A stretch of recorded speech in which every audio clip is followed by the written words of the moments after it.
Welcome back to another episode of ROC Boys football. Again, inside of a week until kickoff. And we're taking a look at the South Carolina-Georgia State game. If you are a friend of the channel, you've been listening to us, especially you Gamecock fans. One, we appreciate you guys. You guys have been rocking with us for a while, checking out our summer previews, checking out our spring game recap. You know the ROC Boys are on South Carolina, and it might just be right from the heart. Like it is hard to look at this South Carolina team, see what Shane Beamer is doing with this program, and not fall in love with where the program is going. If you don't love Shane Beamer, you're a loser. I kind of agree with that. He's an absolute beauty. Anyways, before we get into it, again, just saying thank you guys for all the support you guys have shown the channel. It's a blast talking ball, especially with the South Carolina fans. Some of the best fans in the country.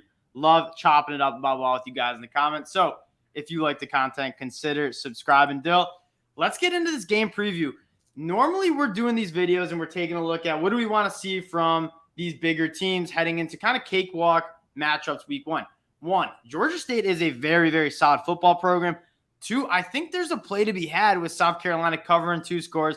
I'm going to kick it off to you. What are you looking for in this game here? I don't think people realize that South Carolina was playing with one hand tied behind their back all year last year because they just didn't have a quarterback who was playing at a college football level. Like that's what I'm excited for, is to see the South Carolina team get to play with a legitimately good quarterback. That feels like the story of their whole year. With what you look at, and South Carolina fans obviously know about Zeb Nolan. It's kind of a cool story. I mean, the guy came in as a graduate assistant, and then they're like, oh, we don't have quarterback. You have to suit up. But like most other fans probably just thought he was kind of maybe a walk-on or a lower scholarship guy who had to fill in. And this dude legit was retired from football, came and played for South Carolina, and they went 7-6 with him making a lot of starts. You take that, and now you add Spencer Rattler, probably a top 5 talent-wise quarterback in the country. 12 months ago, we were talking about this guy being the favorite to win the Heisman, being the favorite to be the number 1 overall pick in the draft. And now he's at South Carolina. So you replace a GA with a kind of bottom of the basement talent with one of the more talented quarterbacks in the country. You surround him with a disgusting amount of talent around the football. This South Carolina offense is going to be sick. Yeah, and that's kind of what you're excited for. Like, their defense really wasn't bad last year. It wasn't great, and I think it can be better, but it wasn't horrible. That certainly wasn't the issue. And I think they have some really good players around at the wideout position, especially, and in an offensive line that certainly struggled last year, but you're getting all 5 of them back. And I think you want to see this offense. Yeah, of course, you know you're going to beat Georgia State, or at least should know that you're going to beat them. But you want to see this offense play at a level that's like, all right, this is an offense that can compete in the SEC, because like it just didn't look that way enough of the year last year. I want to see this offense play to the talent it has around him. So we just talked about Spencer Rattler. You guys know what he's about. Very talented guy. You look at who he's going to be throwing to. Josh Vann was a sleeper last year. Like, not enough people were talking about how good he is vertically down the field. DeCarrion Joyner, kind of like just get the ball in his hands and watch good things happen.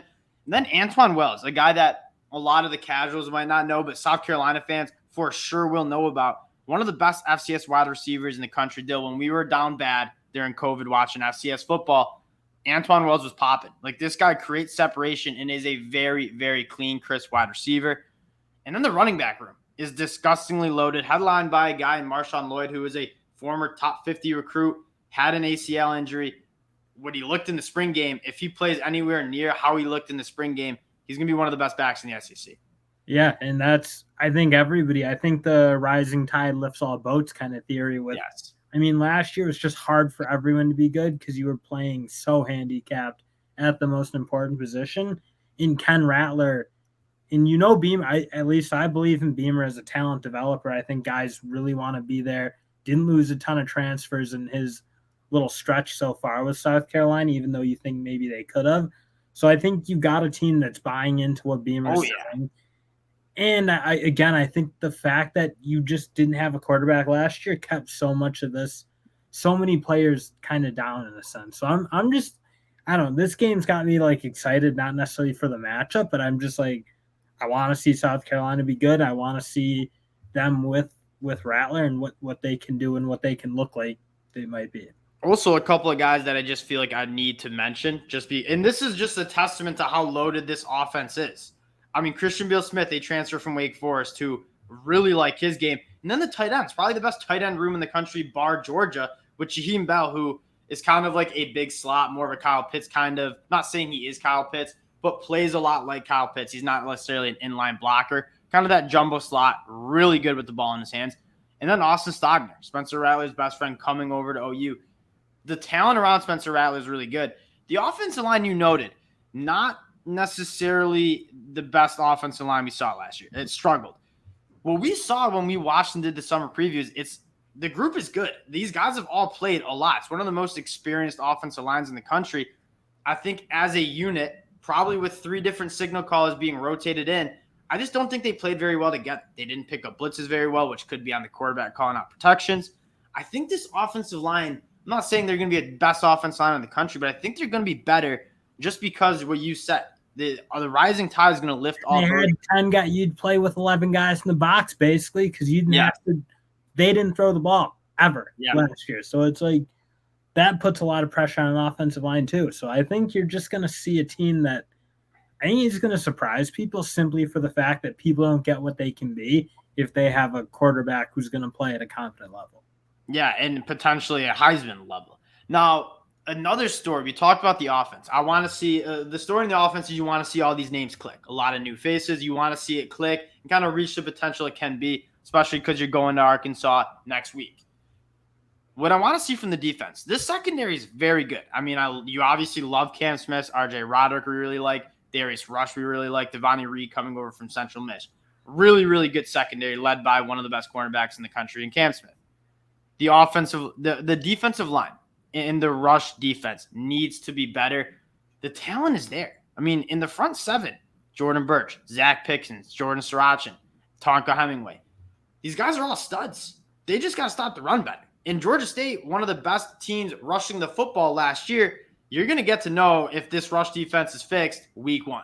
Yeah, and you just want to see if you're going to play physical because that was at the end of the day the problem. Yep. I think their interior D linemen just didn't feel like they were playing heavy enough, making it hard on defense or opposing offensive lines. And I think that prevented the linebackers, who I think are good, especially with Brad Johnson, I think is really good. I think it made it very hard for those guys to shine. So I think you just want to see an improved, a stronger, tougher defensive line. And if you see that again, it's like South Carolina team's going to surprise some people. I think they can be a lot better than I guess people think and come from where they're coming from, which was rough after Mustard. At the end of the day, like they went 7-6 last year. Like that's not that bad of a record. I know I'm talking about them like they went 3-9, but exactly. Like, but also when you watched it felt like that. That's how bad the offense was. Very much agreed. It didn't feel good, and you noted the defensive line. They just didn't play physical enough. They didn't reestablish the line of scrimmage. A guy like Zach Pickens, when we're going back and watching like the film in the summer, he was a guy that I wanted to watch because he's on the NFL draft boards. He's got to be better. He's a former top 10 recruit, according to 24/7. You're a physical freak. You got to play like that. And this is the year, his 4th year in the program, that I'm looking for him to kind of take that step and show us what he's about. So, Dill, let's talk a little bit of picks. We haven't really gotten into many picks yet. I do think there's a play here. Inside of 13 points, it's a night game at home. Yeah. I think South Carolina can run away with this. This feels like you should be all over. They're treating them like they're going to score 20 points, but they're going to score 30 to 40 points easy, I think. I mean, Rattler's going to – I think he's going to find his groove again with his old coach Beamer. And yeah, you mentioned they have the talent for sure on the offensive side of the ball. I think Van is going to be unstoppable in this game. And if their offensive line just kind of takes it up a notch, I think, you're going to see a team march up and down. You didn't see that last year. It never looked easy for them to score. But I think led by Rattler, who I just hope is going to elevate this whole team, I kind of like that pick too, and I don't see Georgia State scoring that much. At the end, Georgia State, if South Carolina can stop that prolific rush offense from Georgia State, I mean, I think South Carolina is going to score. There's just, quite frankly, Georgia State doesn't recruit the athletes who are able to cover a guy like DeCorian Joyner and tackle him in open space, or Shaheen Bell, or tackle a guy like Marshawn Lloyd or Christian Beal-Smith in open space. I just think the athletes on the offensive side of the ball are just significantly better than Georgia State. And then on the defense side of the ball, I mean, you load the box, and it's going to be a test. This is a litmus test on South Carolina. Did they get more physical up front or not? You have backers who are healthy and coming back. I think this is a great pick. South Carolina minus 13. One of the locks that the boys have coming to week 1. Again, guys, appreciate you guys checking us out again, especially the Gamecock fans. You guys have been showing a lot of love to the channel. We appreciate it. We're talking a lot of South Carolina ball this year, and we're going to talk to y'all later.